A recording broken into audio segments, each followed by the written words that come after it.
السلام علیکم. Programme decipher with Abdul Basit کے ساتھ میں ہوں منتہا حسن. ناظرین، جیسا کہ آپ جانتے ہیں کہ بھارت کے وزیر خارجہ جے شنکر ایس سی او کے سربراہی اجلاس میں بھارت کی نمائندگی کریں گے. بہت سے تجزیہ کار اس کو ایک بہت بڑا بریک تھرو قرار دے رہے ہیں.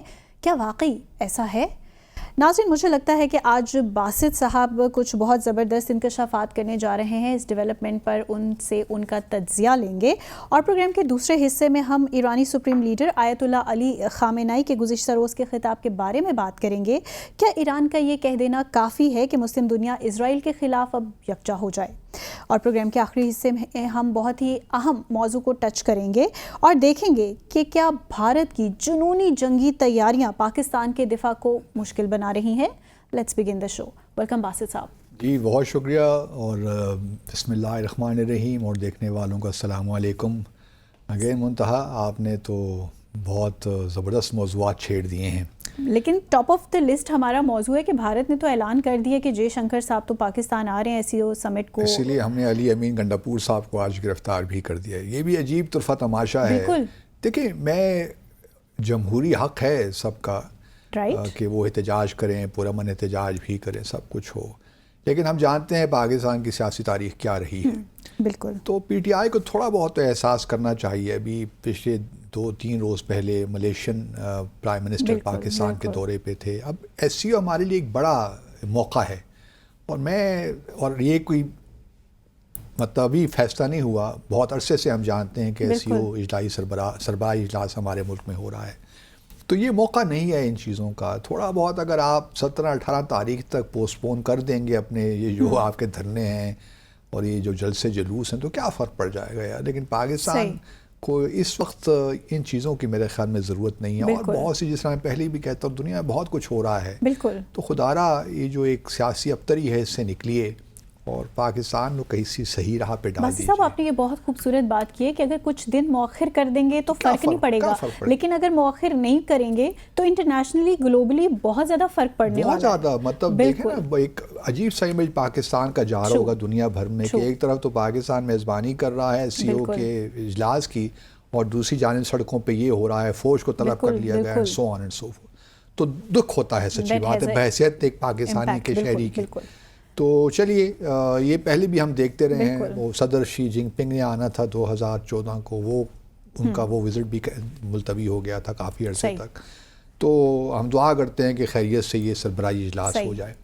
آپ جے شنکر صاحب تشریف لا رہے ہیں، بہت بہت مبارک ہو آپ کو. آپ کو بھی مبارک ہو. کیا یہ بہت بڑا کوئی بریک تھرو ہے؟ یہ پس پردہ حقائق ہیں کیا؟ یہ معاملہ ہے کیا؟ مجھے ان سے بہت سی ملاقاتوں کا شرف حاصل ہے، اور میں تو جو ہے لوگ اس کو بریک تھرو کہہ رہے ہیں. ہم نے ڈیسائفر میں ہی ڈسکس کیا تھا کہ کوئی تجویز بھی دی تھی. تو ہم نے تو یہ کہا تھا کہ مودی صاحب نہیں آئیں گے، لیکن بھارت ضرور اس سربراہی اجلاس میں شرکت کرے گا. ابھی بھی کوئی ملاقات متوقع ہے؟ اچھا، اس کے بارے میں آپ کو بتاتا ہوں کہ ملاقات متوقع ہے کہ نہیں. اچھی بات ہے کہ بھارت نے وزیر خارجہ کا ان کو بھجوا رہے ہیں، کیونکہ وہ اپنے وائس پریزیڈنٹ کو ہی بھجوا سکتے تھے. بالکل. تو چونکہ جے شنکر صاحب ٹاپ ڈپلومیٹ ہیں اور وہ جانتے ہیں ایس سی او کی کارروائی کو بھی، اور پھر 22-23 اکتوبر کو برکس کی سمٹ بھی ہو رہی ہے روس میں. تو بہت سے ممالک جو یہاں پہ آئیں گے وہ وہاں بھی اس کے ممبر بھی ہیں. تو ایک کنٹینیوٹی ہے، اور چونکہ جے شنکر از ان سب معاملات میں، تو ان کا آنا بنتا ہے. صحیح. اب جہاں تک یہ ہے کہ جی، اور ایک اور بات، چونکہ بہت سے لوگ کہہ رہے ہیں اس کو بریک تھرو ہے، کوئی بریک تھرو نہیں ہے.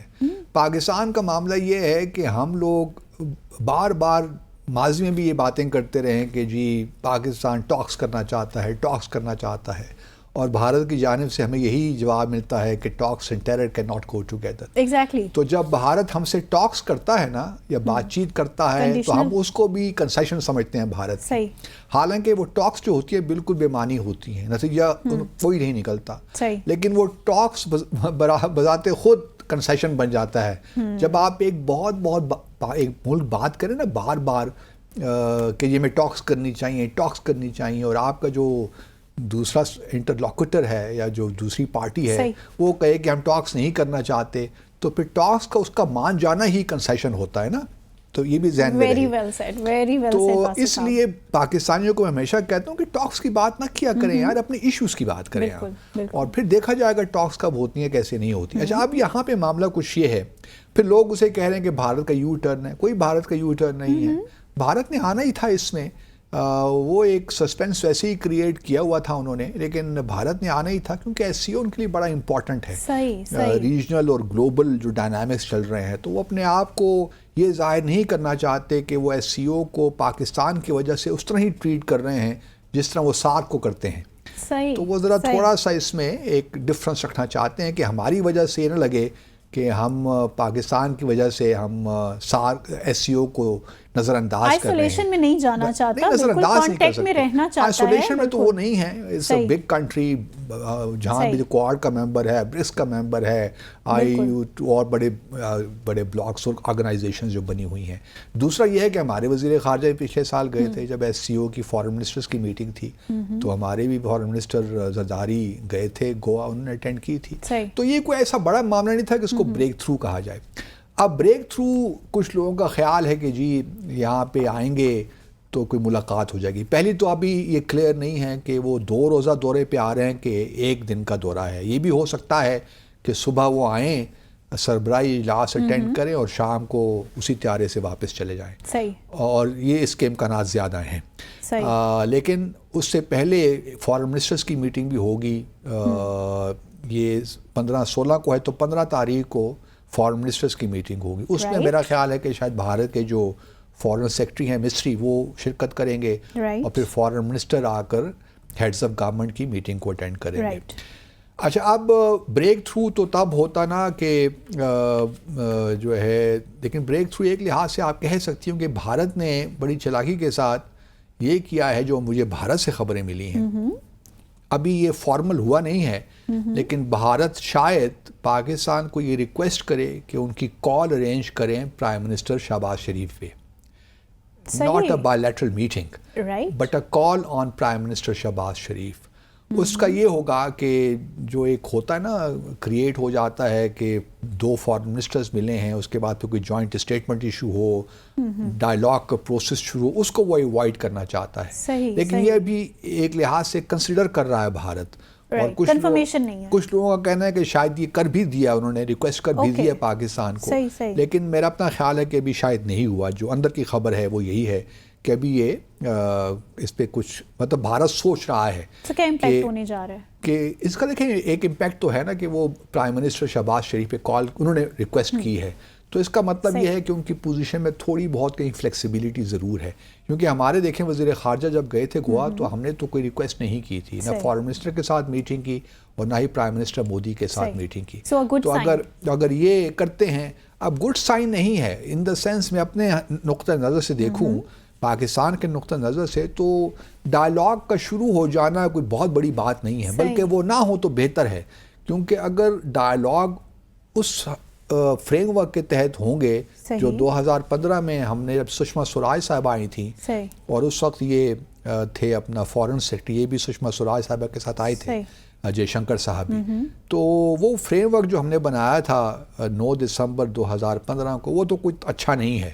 اور چونکہ 5 اگست 2019 کے بعد جو تبدیلیاں آ گئی ہیں مقبوضہ جموں اور کشمیر, اس کو سامنے رکھتے ہوئے تو میں تو کبھی یہ تجویز نہیں کروں گا کہ آپ واپس اسی فریم ورک میں جائیے.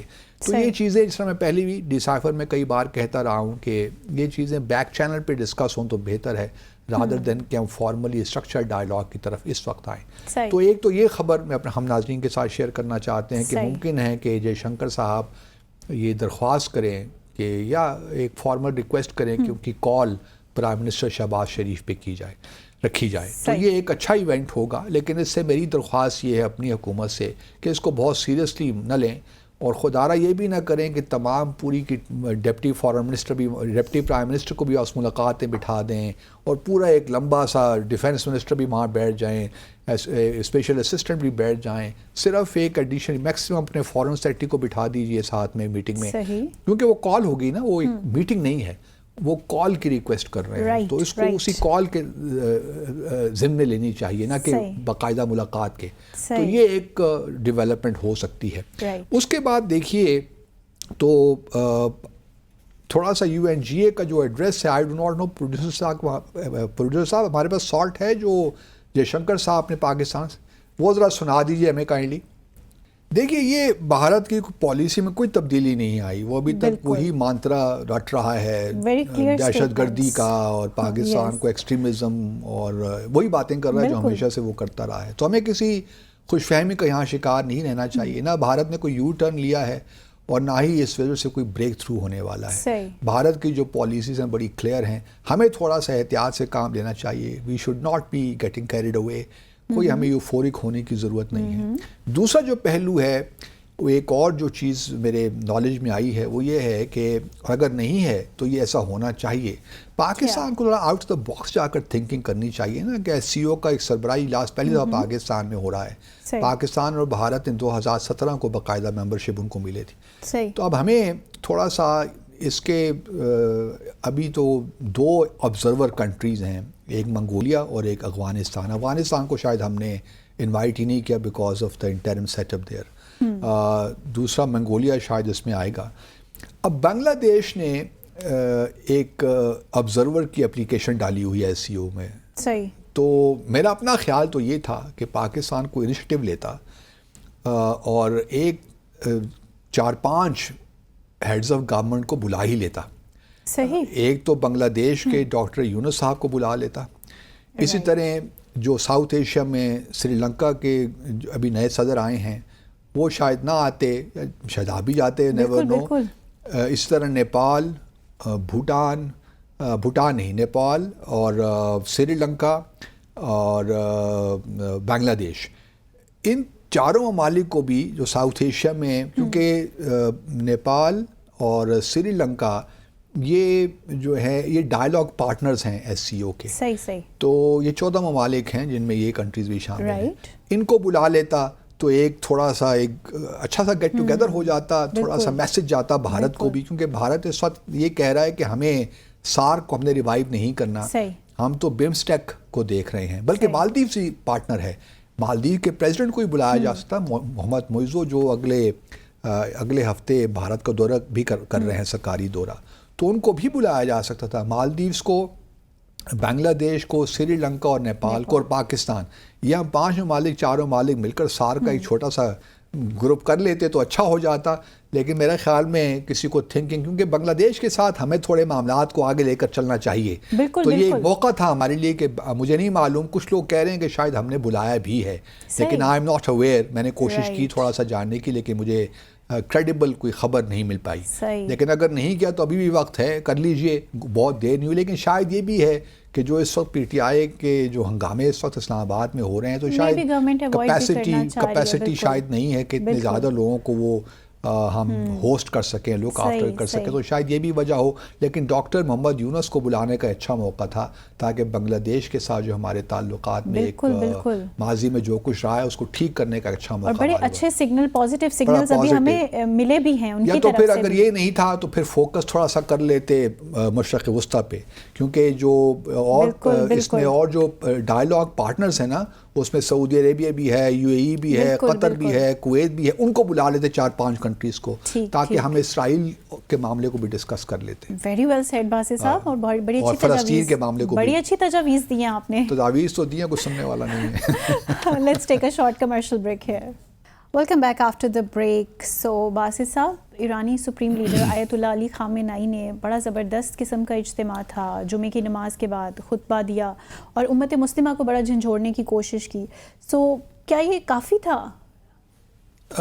دیکھیے, یہ 2020 کے بعد پہلا خطاب تھا آیت اللہ کا, کیونکہ پہلے قاسم سلیمانی کی شہادت کے بعد ہوا تھا, اور اب یہ جو ہے حزب اللہ صاحب حسن نصر اللہ کی شہادت کے بعد. تو یہ بھی ظاہر کرتا ہے کہ بڑا قریبی تعلق تھا یا آیت اللہ صاحب کا ان دونوں شہداء کے ساتھ. تو بڑا زبردست مجمع تھا, کوئی شک نہیں ہے اس میں. اور ایران نے, خامنہئی صاحب نے جو ہے کافی کہا کہ جی اسرائیل کے خلاف پوری مسلم امہ کو اکٹھا ہو جانا چاہیے. ہونا تو چاہیے, لیکن ہو سکتا ہے کہ نہیں ہو سکتا, اصل یہ تو خواہشات ہیں نا. تو جنہیں دفاعی لائن بتائیے کہ مسلمانوں کو افغانستان سے یمن, ایران سے غزہ اور لیبنان تک دفاعی لائن بنانا ہوگی. ہونا ہوگی, یہ تو ہم بہت سے پہلے بھی ہم یہ سنتے رہے ہیں, کاش ایسا ہو جائے, تو مجھ سے اور آپ زیادہ خوش کون ہوگا؟ لیکن ایسا ہونے والا نہیں ہے، بدقسمتی یہ ہے۔ کیا مشکلات ہیں؟ مشکلات یہی ہیں کہ دیکھیے، پہلے تو یہ بھی دیکھنا پڑے گا نا کہ معاملات اتنے گھمبیر کیسے ہو گئے۔ بالکل، جب سے ایران کا انقلاب آیا ہے 1969 سے 79 سے 1979 سے، اس کے بعد سے ہم دیکھ رہے ہیں کہ مسلم دنیا بہت کی زمانے فعال ہوا کرتی تھی، 48، 67، 73، پوری مسلم دنیا، عرب دنیا فلسطین کے پیچھے کھڑی تھی، ان کے لیے جنگ میں کود پڑتی تھی۔ تو پھر اس کے بعد ہمیں تو مسلم دنیا غائب ہی نظر آئی، عرب دنیا تو فلسطین سے انہوں نے اپنے آپ کو الگ ہی کر ڈالا نا ایک لحاظ سے، اور ابھی تو وہ ابراہیم اکارڈز کی طرف جانا شروع ہو گئے ہیں۔ UAE کے تعلقات دیکھیے، اور ممالک کے قطر کے تعلقات دیکھیے، بحرین کے دیکھیے، سب کے تعلقات بن گئے ہیں اسرائیل کے ساتھ۔ بالکل۔ تو معاملہ یہ ہے کہ جو عرب دنیا ہے، خاص طور پہ جو خلیجی ممالک ہیں، یہ اسرائیل کو اپنا دشمن نہیں سمجھتے، وہ تو ایران کے معاملے میں زیادہ تحفظات ہیں۔ اس کے نیوکلیر پروگرام کو لے کر، اس کے میزائل کو پروگرام کو لے کر امریکہ پہ زور ڈالتے رہے اوباما ایڈمنسٹریشن کے ہوتے ہوئے 2015 میں کہ آپ یہ نیوکلیر ڈیل سائن نہ کریں ایران کے ساتھ، اور اسرائیل اور سعودی عربیہ کی پیش پئی تھے اس وقت، اور سارے اوباما ایڈمنسٹریشن پہ یہ ڈالے تھے، اور ٹرمپ پہ جب آیا تو ٹرمپ پہ یہ پریشر ہوا کہ آپ اس ڈیل سے نکل جائیے، تو 2018 میں تو ان سارے اقدامات کا رزلٹ ہم نے دیکھ لیا نا 7 اکتوبر کے بعد سے ابھی تک جو اسرائیل کر رہا ہے، جو اسرائیل ہونا تو یہی ہے نا، جب مسلم دنیا ڈیوائیڈ ہوگی تو پھر یہی ہوگا۔ اب دوسری بات یہ ہے کہ تھوڑا سا ایران کو بھی چاہیے کہ اپنی پالیسی پہ نظر ثانی کرے۔ میں اکثر بھی پہلے بھی یہ کہتا رہا ہوں کہ ٹھیک ہے، انقلاب کی ایک ہوتی ہے انہیرنٹ لاجک کہ وہ اپنے آپ کو انٹرنلی کنسالیڈیٹ کرنے کی بجائے اپنے آپ کو ایکسپورٹ کرنا شروع کر دیتا ہے۔ تو ایران کا بھی یہی معاملہ ہوا، کیونکہ شیعہ کمیونٹی کافی ہے عرب دنیا میں، خاص طور پہ اگر آپ دیکھیے تو بحرین میں اکثریت ہے سنیوں کی، لیکن گورنمنٹ جو ہے وہ سنی ہے، شیعہ اکثریت ہے، گورنمنٹ سنی ہے۔ تو یہ معاملات سعودی عرب میں بھی کافی کمیونٹی ہے، اسی طرح یمن میں شیعہ کمیونٹی بہت اکثریت ہے ان کی۔ اسی طرح اگر آپ دیکھیے تو سیریا تو بہت، عراق تو خیر اب چلے گورنمنٹ تبدیل ہو گئی، لیکن پھر لیبنان میں اب آ جائیے تو یہاں بھی شیعہ کمیونٹی ہے۔ تو عرب دنیا کا ایک تحفظات یہ بھی ہے کہ ایران نے اس سارے علاقے میں اپنا جو اثر و رسوخ ان شیعہ تنظیموں کے توسط سے بڑھایا ہے، جو ان کی ریجیمز کو ڈیسٹیبلائز کر سکتی ہیں، کیونکہ یہاں پہ تو ڈیموکریسیز نہیں ہے نا، بادشاہتے ہیں، تو ان کو خطرات تو لاحق ہیں کہ کہیں ہم اندر سے ڈیسٹیبلائز نہ ہو جائیں، ان کے خدشات تو ہیں۔ اس طرح پاکستان کو اگر آپ دیکھیں 1979 جب سوویت یونین نے حملہ کیا افغانستان پہ، تو ہمارے ہاں بھی شیعہ سنی کوئی معاملہ نہیں تھا 1979 سے پہلے، ہم بڑی ہارمنی میں یہاں رہا کرتے تھے، لیکن پھر سعودی عرب کی اور ایران کی یہاں پہ ایک لحاظ سے مقابلہ شروع ہو گیا پاکستان کے اندر، اور یہاں پہ ہم نے دیکھا کہ شیعہ سنی فسادات کہاں سے کہاں پہنچ گئے۔ میں بحیثیت میں اپنے آپ کو نہ سنی کہتا ہوں نہ شیعہ کہتا ہوں، میں تو مسلمان کہتا ہوں اپنے آپ کو۔ تو سوال یہ پیدا ہوتا ہے کہ ایران کو بھی اب تھوڑا بہت دیکھنا چاہیے۔ مثال کے طور پر ہم گزشتہ روز ہم حزب اللہ کی بات کر رہے تھے، اب وہ اسٹیٹ ود ان اسٹیٹ ہے، کوئی بھی اسٹیٹ یہ نہیں چاہے گی کہ اگر پاکستان کو آپ لے لیجئے، کیا ہم چاہیں گے کہ کوئی ایسی آرگنائزیشن ہو جو کہ نہ کسی کے کنٹرول میں نہ ہو؟ آپ یہ تصور کر سکتی ہیں پاکستان میں کہ ایک طرف ہماری آرمڈ فورسز ہیں، ایک طرف حکومت ہے، اور دوسری طرف ایک پولیٹیکل آرگنائزیشن جس کا عسکری ونگ بھی ہے، اور وہ اپنا فیصلے خود کرتی ہے، وہ پورے ملک کو تباہی کے دھانے بھی ڈال سکتی ہے۔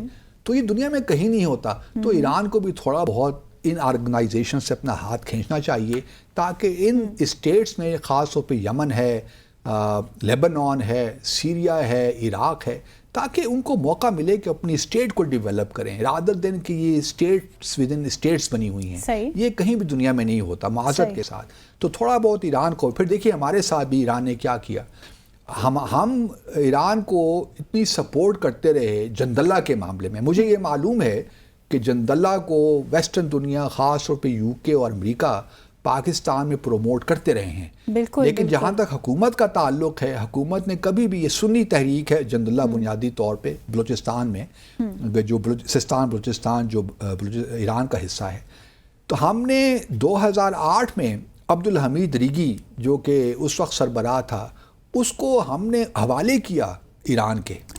اس کے بعد 2010 میں ہماری ہی انٹیلیجنس پہ ٹپ آف پہ جو عبد المالک ریگی تھا، اس کا بھائی، اس کو ایران نے ہماری ٹپ آف پہ اریسٹ کیا when he was traveling from Dubai to Kyrgyzstan. ہم نے تو جندلہ کو ہمیشہ اپنا ہی دشمن سمجھا ہے کیونکہ وہ ایران کا دشمن تھا. تو ہم نے اس کو, اور پھر ایران اور پاکستان کے جو مفادات ہیں بلوچستان کی حد تک تو وہ ایک ہی ہیں. ہم بھی نہیں چاہتے کہ بلوچستان ہم سے الگ ہو یا اس میں پرابلمز کریٹ ہوں. تو ایران بھی چاہتا ہے کہ اس کا جو بلوچستان ہے, سستان بلوچستان, وہاں بھی امن رہے.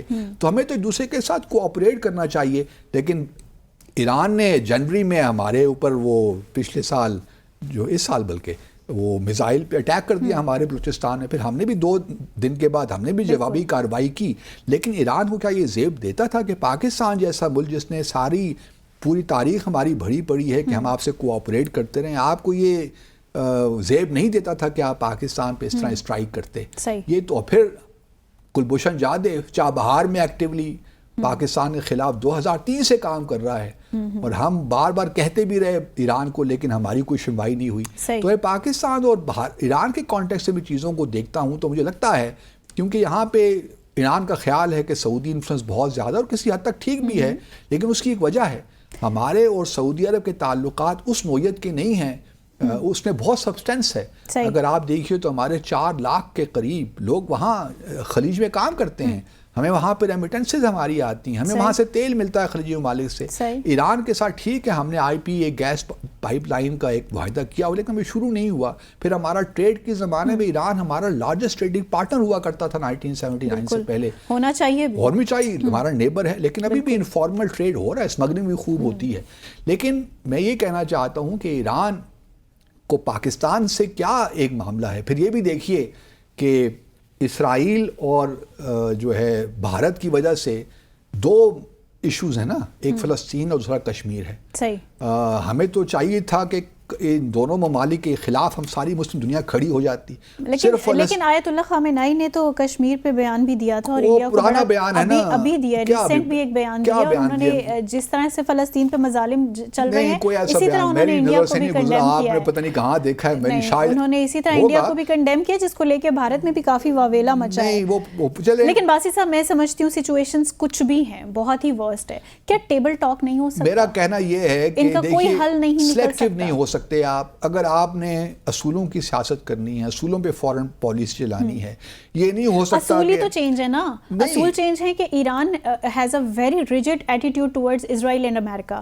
Rest of the middle eastern countries they don't have that rigidity. میں نے پہلے ذکر کیا نا کہ عرب دنیا تو ایران کو اپنا دیکھتی ہے دشمن کے طور پہ. مطلب جو چوائسز آر ڈفرنٹ. ہاں, تو سوال یہ پیدا ہوتا ہے کہ ایران کو بھی تھوڑا دیکھنا چاہیے, جہاں وہ فلسطین کا اتنے زور سے باتیں کر رہا ہے. سعودیہ کو کیا کرنا چاہیے؟ ہمیں بھارت کو بھی تو کنڈیم کر رہے ہیں جو کچھ کشمیر میں اس وقت ہو رہا ہے. انہوں نے کیا ہے کہ ہاں, میں نے نہیں دیکھا نا پزیشکین صاحب نے اپنی اسپیچ میں کچھ ذکر کیا. صحیح, یو وانٹ کہ ہر فورم پہ کریں, کیوں نہیں کریں, وہاں بھی تو دیکھیے نا. اس کے لیے ضرورت اس امر کی ہے کہ ہماری ڈپلومیسی اتنی زیادہ. آپ دیکھیں, اب آپ یہ بات کر لیں گے ہماری ڈپلومیسی میں تو بہت سی کمزوریاں تو ہیں, لیکن سوال یہ پیدا ہے کہ جب آپ اصولوں کی آپ بات کرتے ہیں, میں ترکی سے بھی یہی توقع رکھتا تھا, لیکن ترکی کے پریزیڈنٹ نے بھی کچھ نہیں کہا اپنی تقریر میں. پزیشکین صاحب نے بھی اپنی تقریر میں کوئی کشمیر کا ذکر نہیں کیا. میں یہ بھی سمجھتا ہوں کہ اس وقت جو فلسطین کے حالات ہیں وہ اس بات کا متقاضی ہیں کہ ہم اس پہ زیادہ فوکس کریں. لیکن یہ بھی یاد رکھیے کہ پچھلے کتنی دہائیوں سے کشمیری بیچارہ بھی اسی طرح ہی پسٹ رہا ہے. 1 لاکھ سے زیادہ کشمیری لوگ شہید ہو چکے ہیں, ہزاریں ماؤں بیٹیوں کی عصمتیں لوٹ چکی ہیں, اور ابھی بھی آپ دیکھیے تو 8 سے 9 لاکھ سیکیورٹی فورسز مقبوضہ جموں اور کشمیر میں موجود ہیں. یرغمال پورا اوپن پرزن ہے وہاں بھی. تو جہاں ایران یہ فلسطین کی باتیں کرتے ہیں, وہاں پہ کبھی کبھار مسعود پزیشکین صاحب سے کہہ دیں, اپنے فارن منسٹر سے جنہیں ان سے بھی کہہ دیں کہ کشمیر کا بھی ذکر کبھی کبھی ان فورمز میں کر لیا کریں. اور یہ چابہار وغیرہ جو آپ نے انڈینز کو آپ نے ڈیولپ کرنے کے لیے دیے ہوئے ہیں, اور وہاں سے جس طرح لا آپریٹ کرتا ہے اگینسٹ پاکستان, اس کا بھی تھوڑا سا نوٹس لے لیا کریں, تاکہ توجہ دلانا کس کا کام ہے؟ ہمارا ہی کام ہے, اور ہم نے دلائی بھی ہے. جب حسن روحانی صاحب تشریف لائے تھے یہاں پاکستان میں 2016 میں شاید, تو ہمارے آرمی چیف نے بھی ان کی توجہ دلائی تھی کہ جی دیکھیے ہم نے کمانڈر کلبھوشن جادیو کو یہاں سے گرفتار کیا ہے, اور 2023 سے 2 پاسپورٹ اس کے پاس ہیں. تو سوال یہ پیدا ہوتا ہے کہ ایران میں ان کی بات کو مانتا ہوں، وَاعْتَصِمُوا بِحَبْلِ اللَّهِ جَمِيعًا وَلَا تَفَرَّقُوا، وہ جو بات ٹھیک ہے کہ تمام مسلم دنیا کو یکساں اللہ کی رسی کو مضبوطی سے پکڑ لینا چاہیے، لیکن کیا ایران بھی تیار ہے اس کے لیے کہ نہیں؟ صرف وعظ اور سرمن دینے سے کام نہیں چلتا، ایکچوئل پالیسیز کیا ہیں؟ وہ چاہے عرب دنیا ہو، عجمی دنیا ہو، ہم ہو، ایران ہو، شیعہ ہو، سنی ہو، اس سے اٹھ کر ہمیں اس چیز سے ٹرانسینڈ ہو کر ایک لینس سے ایک نقطہ پہ آنا پڑے گا، اپنی جو ہے ارتکاز، وہ ہمیں کرنا پڑے گا۔ جب تک یہ نہیں ہوگا فلسطینی مار کھاتے رہیں گے اور یہاں کشمیری بھی مار کھاتے ہیں۔ بالکل very well said. We'll take a short commercial break here اور اس کے بعد آئیں گے، مزید موضوعات کو پروگرام کا حصہ بنائیں گے۔ اسٹے ود اس۔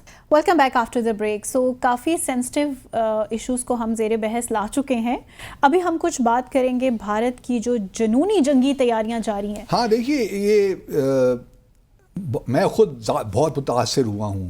اسرائیل کا جو دفاعی نظام ہے against missiles, rockets, ballistic missiles, 3 Laird system ہے نا ان کا ڈیفنس کا۔ پہلے ہے ان کا آئرن ڈوم جو شارٹ رینج راکٹس وغیرہ کے لیے، میزائلز کے لیے، اس کے بعد پھر آتا ہے ڈیوڈ سلنگ جو میڈیم رینج میزائلز وغیرہ کے لیے ان کو انٹرسیپٹ کرتا ہے، اور پھر آخر میں ہے ایرو 1 2 3 بڑے سسٹمز انہوں نے دفاعی بنا چکے ہیں جو بیلسٹک میزائلز کو انٹرسیپٹ کرتا ہے۔ جو ابھی 1 اپریل کو ہوا تھا، اس میں جو ایرو سسٹم ہے اس نے بڑا کلیدی کردار ادا کیا بھارت اسرائیل کے دفاع میں۔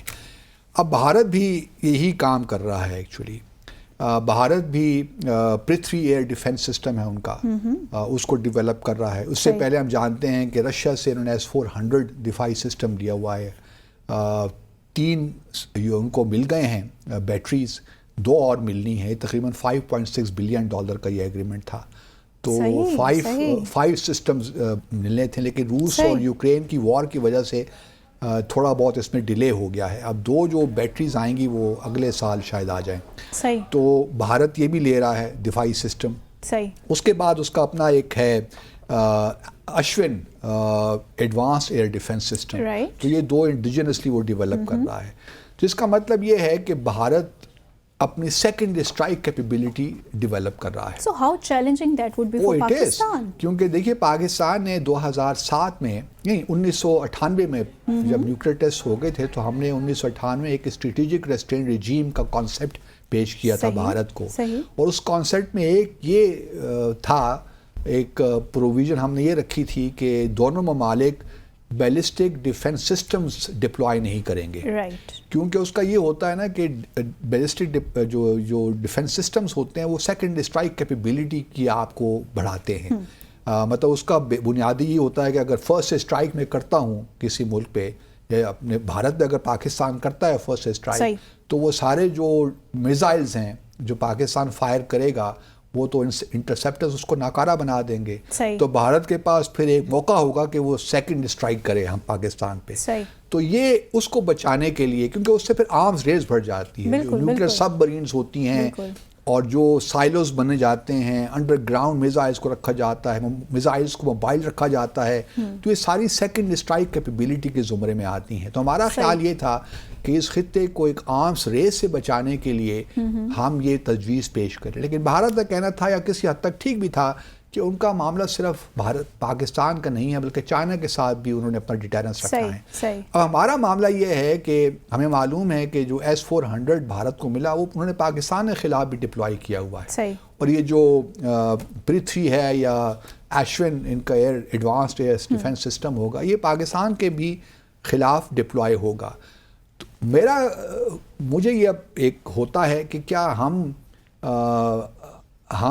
کیونکہ ہم نے اپنی جو پالیسی ہے، ہم نو فرسٹ یوز کی پالیسی ہماری نہیں، ہم نے اس میں بھی ابہام رکھا ہوا ہے۔ اگر پش کمز ٹو شو، ہمارے ایگزسٹنس کو خطرہ ہے، تو پھر ہم نے نیوکلیئر جو ویپنز ہیں وہ دیکھنے کے لیے تو نہیں بنائے ہوئے نا۔ اگر ڈیٹرنس ہمارا فیل ہو جاتا ہے، اگر بھارت بالا کوٹ جیسے اقدامات کرتا ہے، جو کہ وہ کرے گا مستقبل میں، آپ امید رکھیں اس چیز کی کہ بھارت کوئی موقع ایسا رکھے گا کہ آزاد جموں کشمیر میں اس قسم کا ملٹری مس ایڈونچر کرے، ایون وہ گلگت بلتستان بھی کر سکتا ہے۔ تو ہمیں ان چیزوں کے لیے تیار رہنا چاہیے۔ کیا ہمارے پاس یہ کیپیبلٹی ہے کہ ہم ڈیٹرنس کو کریڈیبل رکھیں کہ بھارت کو یہ معلوم ہو کہ اگر اس نے اس قسم کا ملٹری مس ایڈونچر کیا تو پاکستان پھر فلی اس کو ریئیکٹ کرے گا، اس پہ ریٹیلیٹ کرے گا. تو کیا تیاری ہے ہماری تیاری ہونی چاہیے نا. میں یہی کہہ رہا ہوں کہ ہمیں آئی ایم شیور کہ ہمارے لوگ اس پہ جو ایس پی ڈی ہے، ہمارے اسٹریٹجک پلانز ڈویژن، وہ یہ ساری چیزیں دیکھ رہا ہوگا کہ کس طرح ہم اپنے جو ایئر ڈیفنس ہے اس کو پہلے مضبوط کریں. جس طرح بالا کوٹ ہماری اسپیس کو بریچ کرتے ہوئے بھارت کے آگے تھے طیارے، وہ یہ اس قسم کی چیزیں دوبارہ نہ ہوں، کیونکہ اس سے ہمارا ڈیٹرنس کمزور ہوتا ہے. بھارت کو یہ شے ملتی ہے کیونکہ جو کولڈ اسٹارٹ ڈاکٹرن ہے نا بھارت کا، اس کا اکثر کرکس یہ ہے کہ وہ 48 اور 72 گھنٹوں میں کوئی ایسا ایکشن لے لیں کہ پاکستان کو اتنا ڈیمیج کر دیں کہ اور پھر وہ ایکشن ختم ہو جائے اور پاکستان ایسکلیٹ نہ کر سکے سچویشن کو کہ نیوکلیئر جہاں پہ نیوکلیئر ویپنز کا استعمال ہو. لیکن اگر آپ دیکھیے تو کنونشنل جو ڈسپیرٹی ہے وہ پاکستان اور بھارت کے درمیان بڑھتی جا رہی ہے. ہمارا ڈیفنس بجٹ $8-9 بلین ہے، جبکہ بھارت کا تقریباً آپ کہہ سکتے ہیں $70 بلین ہو گیا اس وقت. تو فرق بہت بڑھ گیا. بھارت ابھی دیکھیے رافیل، اس نے 36 رافیل طیارے فرانس سے لیے، ابھی 24-26 طیارے اور لینے جا رہا ہے. ابھی اجیت دوول صاحب گئے ہوئے تھے فرانس، ان کا اسٹریٹجک ڈائلاگ ہوا، انہوں نے صدر میکرون پہ بھی کال کی، تو ان کا وہاں سے بھی ایکوزیشن بہت ہو رہی ہے. پھر امریکہ سے پریڈیٹرز جو ڈرونز ہیں وہ لے رہے ہیں، جو سارے ملٹری ڈرونز ہیں، تو یہ تقریباً 32 کے قریب وہ ان سے لے رہے ہیں. تو کہنے کا مقصد یہ ہے کہ بھارت جہاں یہ ساری ایکوزیشنز بھی کر رہا ہے، اپنا بیلسٹک ڈیفنس میزائل سسٹم بھی بنا رہا ہے انڈیجنسلی بھی، اور رشیا سے بھی لے رہا ہے. ہمیں ہمارا ڈیٹرنس، ہمیں ٹھیک ہے ہماری لیمیٹیشنز تو ہیں. دنیا ہمیں کہتی ہے نا کہ آپ کیوں یہ خرچ کر رہے ہیں، بلکہ پاکستان کے اندر بھی لوگ کہتے ہیں کہ کیوں اتنا ڈیفنس پہ خرچ کر رہے ہیں. وہ بابا ہمارا مطلب ہم اور بھی پاکستان خود بھی مطلب ڈرون ہم بناتے ہیں، ہم بھی کوشش کر رہے ہیں کہ امریکہ سے بھی لے لیں، لیکن ہمارے پاس پیسہ نہیں ہے نا. مسئلہ یہ ہے بیلاروس سے بھی ہم لے لیں گے اور ممالک سے بھی لے لیں گے، لیکن سوال یہی پیدا ہوتا ہے کہ ایک تو ہمیں اپنا ڈیٹرنس کو کریڈیبل رکھنا ہے ایٹ دا منیمم لیول. میں یہ قطعاً نہیں کہہ رہا کہ پاکستان آرمز ریس میں شامل ہو جائے بھارت کے ساتھ، لیکن سوورینٹی بھی تو ضروری ہے نا. وہ اس وقت ہم افورڈ نہیں کر سکتے، لیکن ہمارا ڈیٹرنس اتنا کریڈیبل ہونا چاہیے کہ بھارت کو یہ جرأت نہ ہو کہ وہ پاکستان پہ کوئی اس قسم کا ملٹری مس ایڈونچر کرے. کیونکہ جب بھی اس نے یہ کیا تو اس کا خطرہ یہ ہے کہ پھر یہ کیونکہ بالا کوٹ میں تو ہم نے بڑے دیکھیے نا میجر طریقے سے ریسپانس دیا، لیکن اگر یہ ڈیمیج بہت ہوتا، ہم کل بات کر رہے تھے کہ اگر ایران کے جو اس نے بیلسٹک میزائل داغے اسرائیل پر، اگر اس کا نقصان بہت زیادہ ہوتا تو اب تک شاید اسرائیل نے اس کو ریٹیلیٹ کر بھی اور ہوتی. تو یہ بھی اچھا ہوا کہ بالا کوٹ کا جو بھارت کا اس نے بامز یہاں پہ گرائے، اس کا کوئی فرق نہیں پڑا ہمیں. وہ جنگل میں کچھ درختوں کو تباہ کر کے چلے گئے. کلیم انہوں نے یہ کیا کہ ہم نے وہ کیمپس ختم کر دیے دہشت گردوں کے، اور یہ کر دیا وہ کر دیا. وہ تو ان کا نیریٹو کا حصہ ہے، لیکن کوئی تباہی زیادہ نہیں مچی. اس لیے ہمارا بھی جو ریٹیلیشن تھا ایک دن کے بعد ہوا، اور ہم نے صحیح ریٹیلیٹ کیا اور بھارت کو صحیح میسج پہنچایا. لیکن باسط صاحب، جب کوئی چیز اس طرح کے اٹیکس ہوتے ہیں، آپ کی جو حدود ہیں ان کے اندر داخل ہو جاتے ہیں، یہ بہت بڑی بات ہے. میں تو اس لیے کہہ رہا ہوں کہ یہ وائلیشن ہے ہماری اسپیس کی، یہ اٹ سیلف از بہت بڑا ہمارے لیے ایک لمحہ فکری ہونا چاہیے. کلیئر میسج دیتا ہے کہ یہ اٹیک ہے آپ کی سوورینٹی. آگے بھی مستقبل میں بھی جب یہ دیکھیں الیکشنز پہ ہم بات کریں گے مقبوضہ جموں کشمیر میں جو ہوئے اگلے ہفتے انشاءاللہ، لیکن کوشچن یہی ہے کہ ہمیں اپنا ڈیٹرنس جو ہے اس کو کریڈیبل رکھنا ہے ایٹ دا منیمم لیول. جو ہماری ایک فل اسپیکٹرم ایک ڈیٹرنس ہے اس کو ہم نے برقرار رکھنا ہے. گو کہ ہمارا نیوکلیئر تھریش ہولڈ کم سے نیچے آ رہا ہے، کم سے کم ہوتا جا رہا ہے. جو بھارت یہ سب کام کر رہا ہے، سیکنڈ اسٹرائک کیپیبلٹی کو بڑھا رہا ہے، اس سے ہمارا انحصار ہمارے نیوکلیئر ویپنز پہ زیادہ ہو رہا ہے، خاص اور ٹیکٹیکل نیوکلیئر ویپنز پہ. تو بھارت کو ہمارا یہی میسج ہے کہ ہم نے جو اپنے نیوکلیئر ویپنز ہیں دیکھنے کے لیے نہیں رکھے ہوئے، نمائش کے لیے نہیں رکھے ہوئے. صحیح. اسی کے ساتھ ہمارے آج کے پروگرام کا وقت یہاں اختتام پذیر ہوا چاہتا ہے.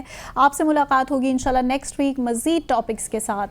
دیکھتے رہیے ڈیسائفر ود عبدالباسط.